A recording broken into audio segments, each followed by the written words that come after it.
성서소각장 2호기와 3호기 사용 연장을 놓고 우려의 목소리가 높아지고 있습니다. 이 문제에 대해 보다 자세히 알아보는 시간 가져보겠습니다. 박종길 달서구 의회 의원 나와 있습니다. 의원님 안녕하십니까? 예, 안녕하세요. 2912동, 252동 신당동 출신 박종길 의원입니다.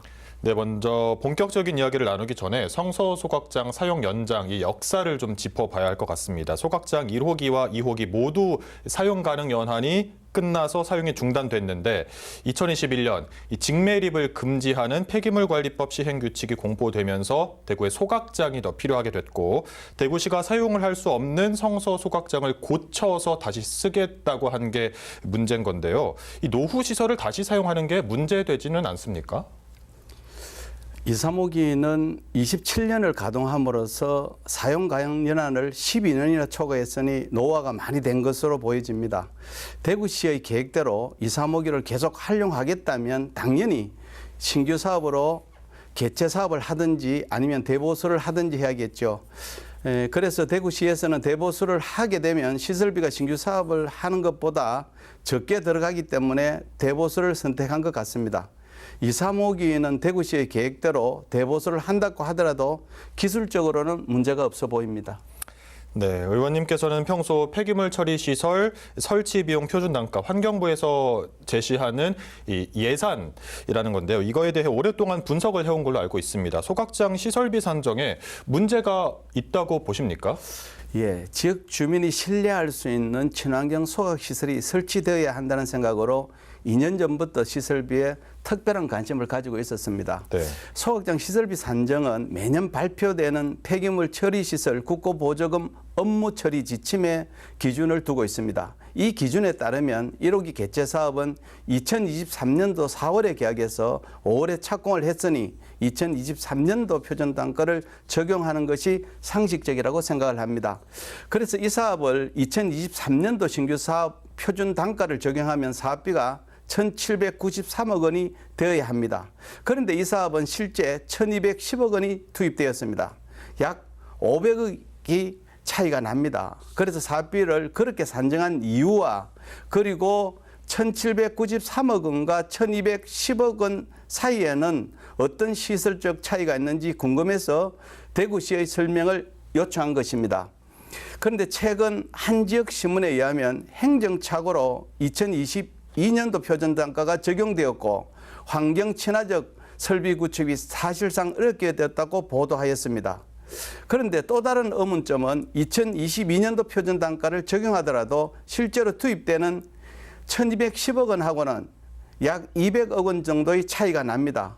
보다 정확한 대구시의 설명이 필요합니다. 참고로 2, 3호기 대보수 계획은 2023년 대보수 표준 단가를 적용하여 320톤 시설비가 1,162억 원입니다. 대구시에서 지난해 발표한 계획서에 명시한 금액과 일치합니다.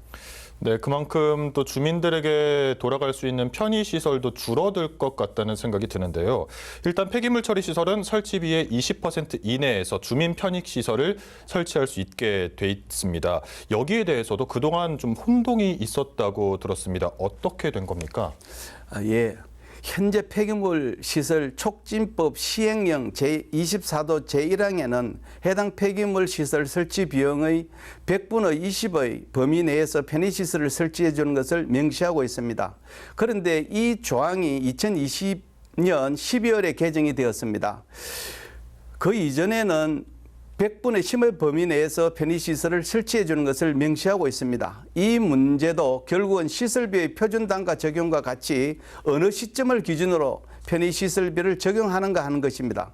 상식적으로 생각해 보면 이 개체 사업은 2023년도에 계약을 했으니 100분의 20을 적용하는 것이 합당한 것 같은데 대구시는 100분의 10을 적용한다고 합니다.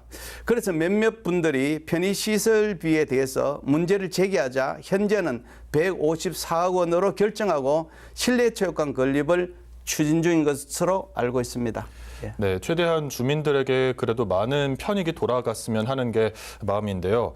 2030년부터 직매립이 금지되면서 대구에서 발생하는 모든 쓰레기를 성서 소각장에서 태워야 하는 상황인 걸로 알고 있습니다. 일부에서는 이제 5년도 남지 않은 상황에서 2호기와 3호기를 달서구가 아닌 다른 곳에 새로 짓자는 주장이 이젠 너무 늦지 않았나 이렇게 말씀하시는 분들도 있습니다. 어떻게 생각하십니까?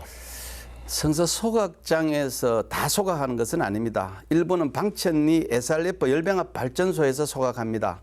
1호기 개체 사업이 완료되고 2, 3호기 대보수가 끝나고 나면 성서 소각장은 일일 처리량 680톤이 되고 방천리 SRF 열병합 발전소는 일일 처리량이 600톤이 됩니다.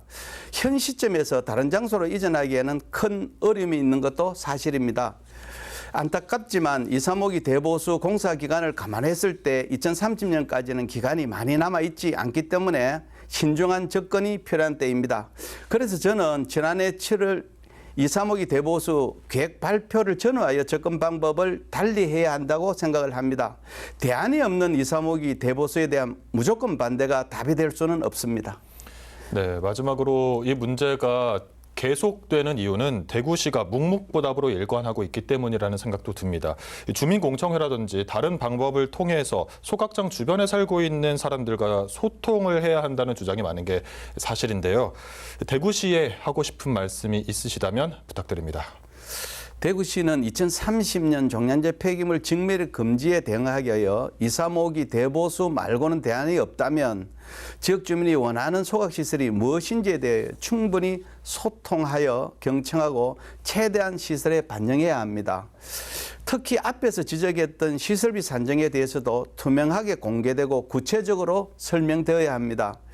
특히 환경은 지역 주민들의 삶과 밀접한 관련이 있기 때문에 환경 관련 사업은 반드시 지역 주민의 의견을 반영해야 합니다. 이러한 과정이 없으면 환경 문제 의식이 높아진 주민들을 결코 설득하지 못할 것입니다.